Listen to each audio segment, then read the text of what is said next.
Hello everybody, and welcome back to Space Engine. Now, today I'm orbiting the massive black hole, the orbit at the center of our galaxy. And by orbit, I use that term loosely, because I think I'm actually spiraling down to it. Whatever. I think I'm going to put my mic on so it's close to my face. Yeah, I still haven't gotten a new head mic, so I'm using my desk mic, and it's just awful. But, yeah. Um, yeah, okay. There's my starship. Let's get rid of that.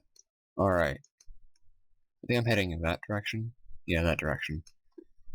I can move this. Apparently I can't. Orbit. Not sure my orbit, I suppose. My velocity vector. Oh, why not? So yeah, I am here playing this. Because I haven't in a while, and I apologize for that, but I've been busy doing other stuff.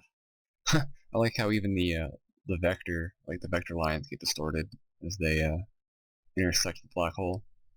It's a nice touch.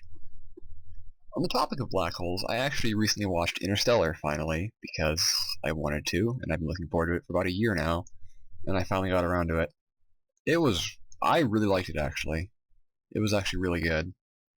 I tend to dislike Matthew McConaughey anyways, so, yeah, that's just bound to happen by itself, but that aside, the movie itself was actually really good.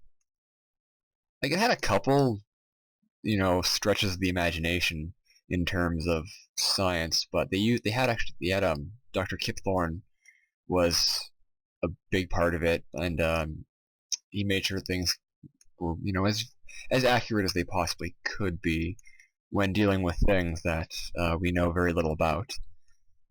But man, I really enjoyed it. The music was fantastic. The effects were amazing. The acting was actually pretty damn good.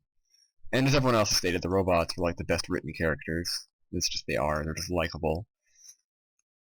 But everything else was actually really good. I liked how they visualized the wormhole as being, well, as it's kind of like we're seeing here, as a spherical distortion, because it's, a three-dimensional representation of a four-dimensional object. So it turns out being a hole, but it's three-dimensional. Like that whole thing, it's like that's a concept that not like no science fiction has really ever touched on as well, anyways.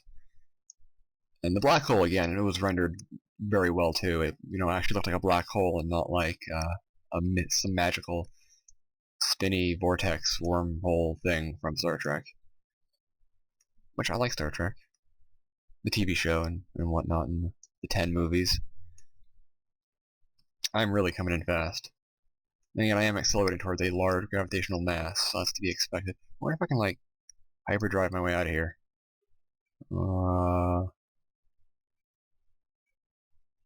Maybe I shouldn't be using a hyperdrive near a large gravity mass.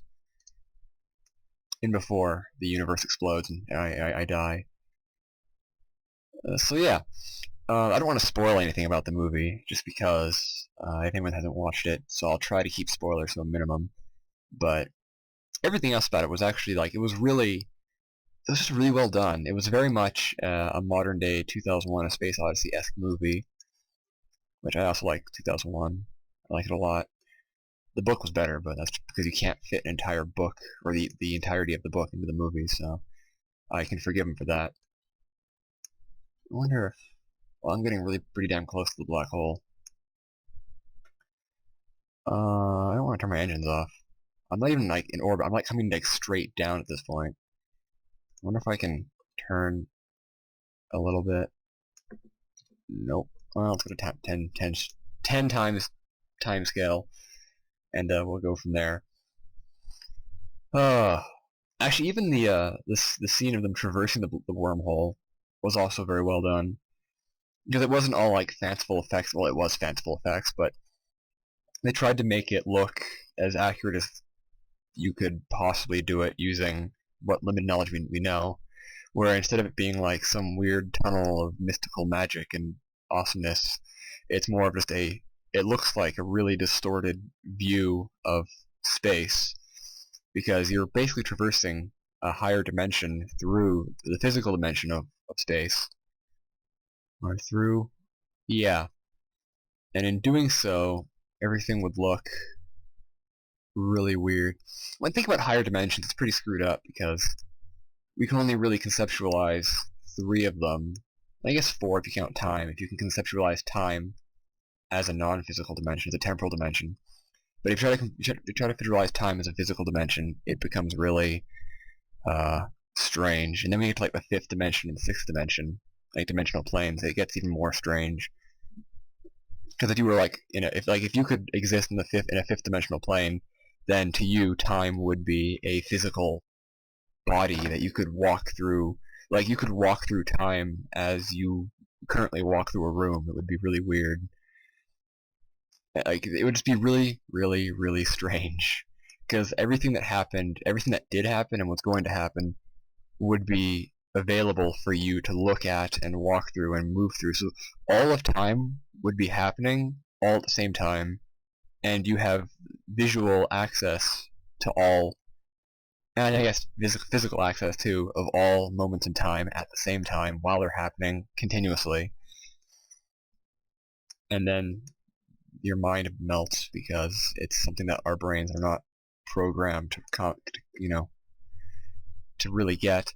And I actually like how they dealt with the whole singularity aspect of the black hole, because since we don't really know what the singularity would look like, they used movie magic and story writing to do something else so that we don't have to actually like make up something. It was really well done. I don't want to ruin anything for anyone who hasn't seen it yet, but it was really good. I actually really enjoyed it. I had a few minor problems. The sound editing could have been a little better, like how the music was really loud, which was really nice. I liked it. It was great. It was triumphant, and a lot of the action was loud. But then a fair bit of rather important, like, conversations and stuff was done, like, through whispers, and that made it a little irritating to hear really important information. But other than that, it was pretty good. And, my biggest problem is also the most petty, but the movie really shouldn't be called Interstellar. It should be called Intergalactic, because the wormhole doesn't take them. They established it like really early on. The wormhole doesn't take them to just another star system. It took them to another star system in another galaxy. So it's like, oh, which to me seemed a little, I don't know, pointless. It's like we already have a catalog of over 1,000 exoplanets, and dozens of those have the potential to be habitable or have moons that are habitable. So it's like we already know that pretty close in our backyard there are a lot of potential candidate planets that we could potentially go to and live on. And looking at the 200 to 400 billion stars we have in our galaxy alone, the chances of there being Earth-like planets, like similar or even like our planet, are actually pretty damn good. So you would think that they would just make the wormhole go to another system in our own galaxy and find a planet that was not shit. Because like the 3 planets, or the I think the 12 planets they were investigating, were all shit. Even the one that they eventually settled on in the movie that they thought was the best candidate, it still looked kind of shit. Then again, I mean, we only saw one geographical location. For all we know, she might have landed in a temperate area, and the planet might actually be lush and beautiful and watery like ours. But still, I'm just saying that we could have very easily have done the whole wormhole thing to a nearby star system within the Milky Way and found a much better candidate. Or if it had to be another galaxy, at least find a better candidate, because the planets were all shit. And they all orbited a black hole. At least the 3 of them did. Which was also kind of shit, because black holes are not something you want to be near. Well, like a black hole can be stable. Like we found planets orbiting black holes with like in reality. But the thing about black holes is they're unpredictable. If 2 black holes collide, you can sometimes get a massive release of energy from the poles. Actually, I think that's more neutron stars, which actually was a neutron star in the system too. And seriously, when two neutron stars collide, you don't want to be within like a few billion light years of it, or not, maybe not light years, but at least a few thousand million light years of it, because they can release massive gamma bursts that can sanitize planets and strip atmospheres from very far away. Basically, the star system they were in was shit, and that was my only issue. But it made for good drama for the movie and the story writing. So, for the sake of the movie's plot, and especially for the plot, like the whole everything else, the black hole is actually very useful. So I'll let that slide, because the settings for the shit planets in the shit star system made for a good story, despite them being complete shit. But yeah, anyway, it was a really good movie. I actually really enjoyed it, and it was actually interesting to see Matthew McConaughey actually, like, you know, display emotion, because he doesn't do that very often.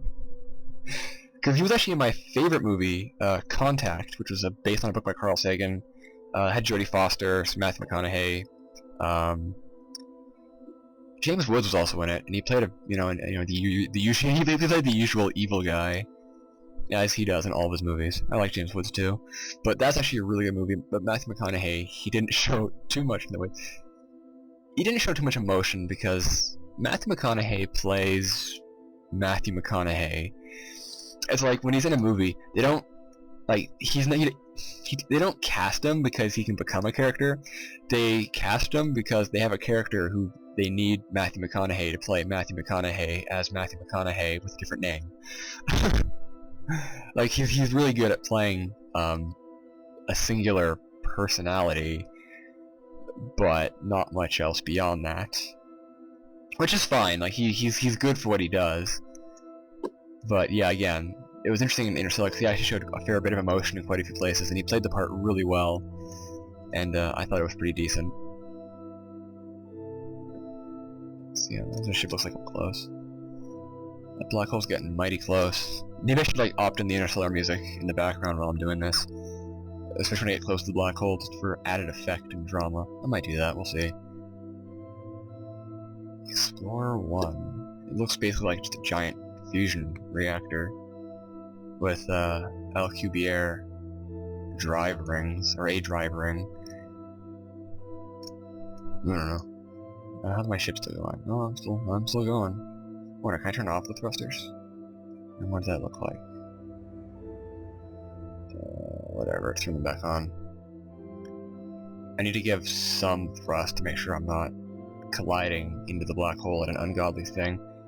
My phone is telling me that it's having issues finding something.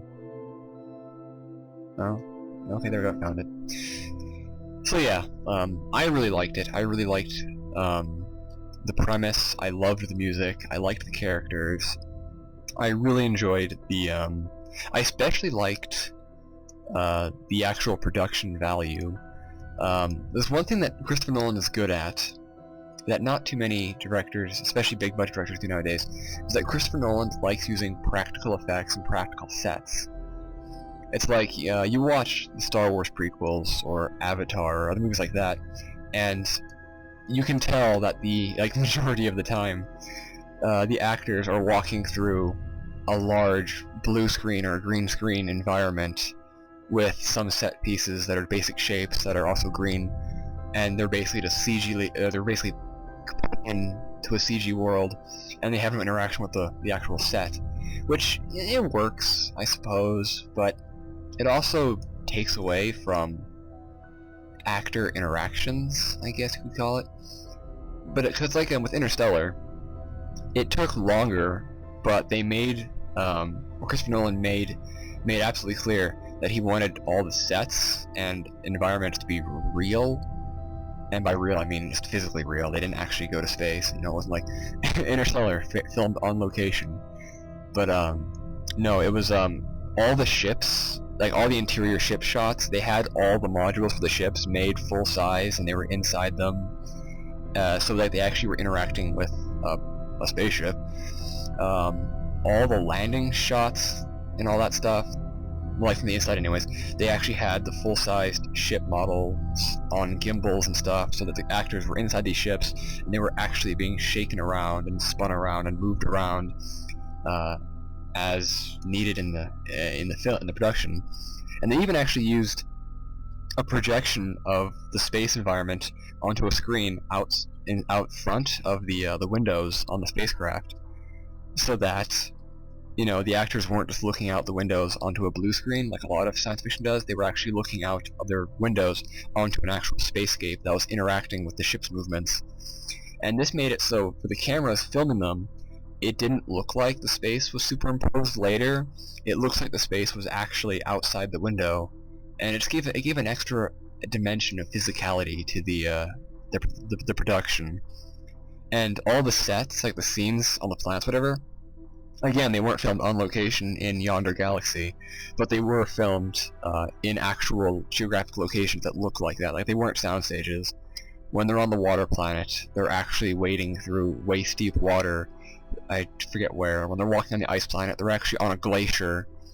I think so, it was in North America. It was like the largest North American glacier, and all the other things. So it's like they actually filmed all these places in actual locations, so it didn't look fake. Like, it didn't look like a soundstage. And or the dust storms on the Earth whenever they had a sandstorm blow through.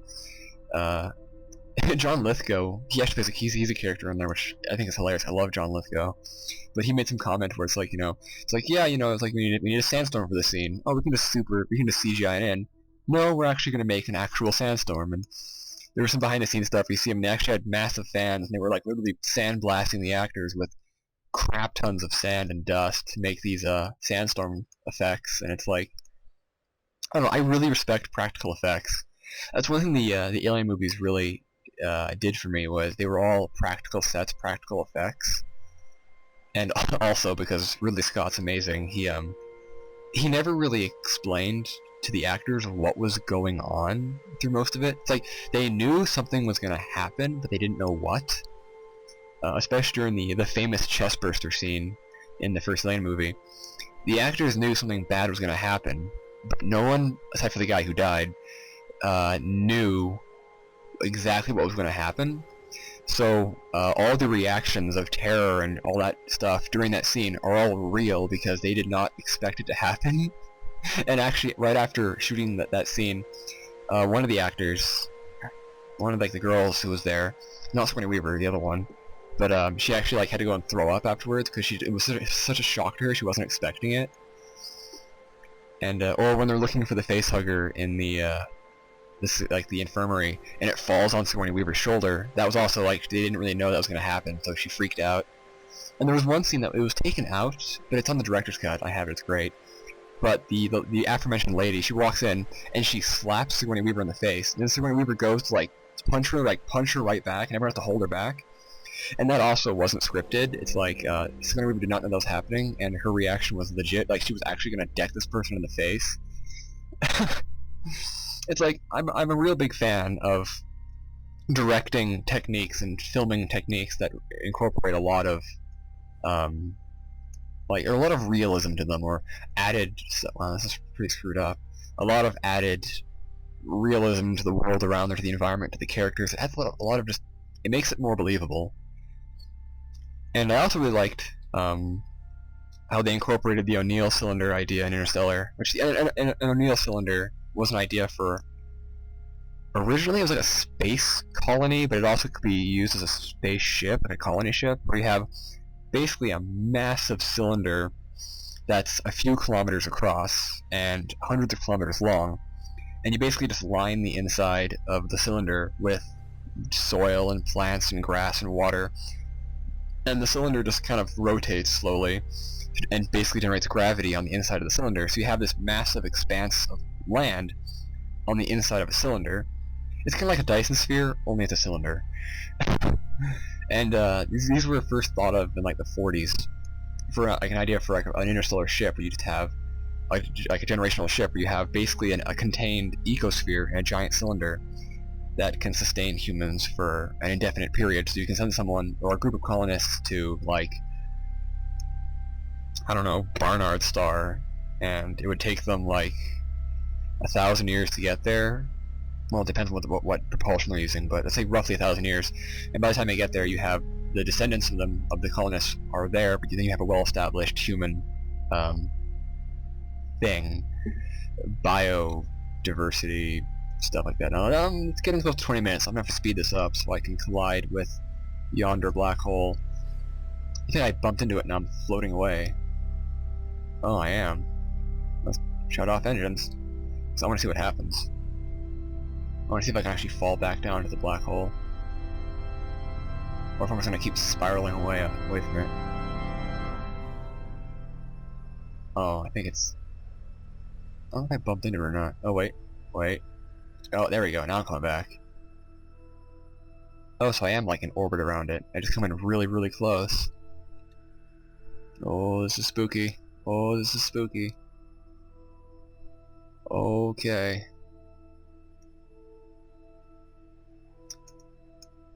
I want to like engage the warp engine, the hyperdrive. Well, it's a superluminal drive, whatever you want to call it in game, you can call it. Oh yeah, I just keep bumping off of it. Well, let's for the sake of breaking space and time, let's engage my hyperdrive right by the black hole. Okay. Wow. That must have like really done something. Oh, I'm still flying away from it. Alright. Whatever. So yeah, that was my, basically my review of Interstellar, I suppose, and just movies in general. I love movies. There's actually been quite a bit of good science fiction coming out, or that have come out, recently. Of course, it's all subjective. Like, I personally really liked Prometheus when it came out, but, it was met with mixed reviews, and it was called cliche. Or, I get that it was a little generic and not the best written movie, but I still really liked it. Not just because I really liked Ridley Scott, but just because it was what it was. I wonder if I can like warp into the black hole. So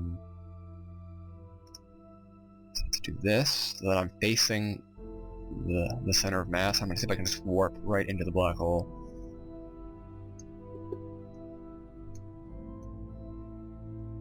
Or not. Where's my orbit? There we go. Let's see here. No, yeah, that's not gonna work. I just want to like crash right into the black hole. Can I do this then? I want to like smash full force into this thing and break space and time as I know it. Because, you know, screw causality.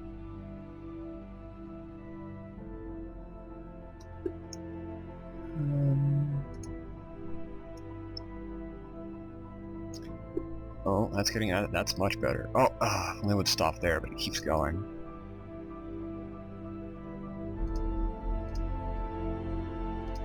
Oh, here, let's do this again. I have an idea.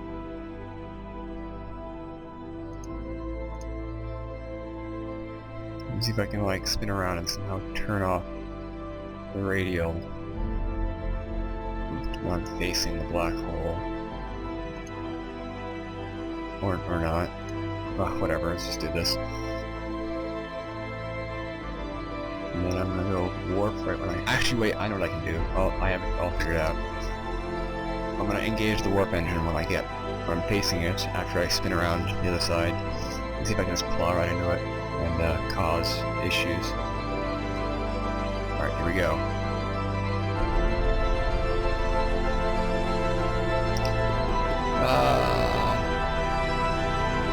I don't know what I did wrong.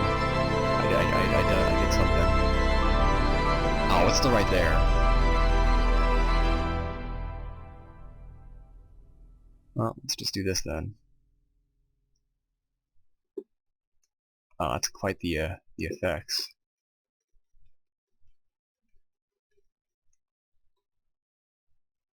Where's my black hole? Oh. I saw it. Will you stop moving? Jesus Christ. Yeah, okay, so it's over there.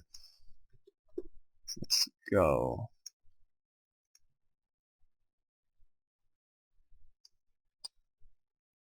Unless it's not going to do what it's supposed to do. Oh, there it is. Whoa. Yeah, there we go. That's what I wanted to do. I wanted to break things. Anyways, I think I'll leave it off there. I'll just destroy the ship, because I don't want it anymore. Are you sure? Yes, I'm very sure. Now then. Okay, please speed up. No, I pretty much broke. Okay, I've broken it. Cool. Thank you all for watching. I hope you enjoyed, and space.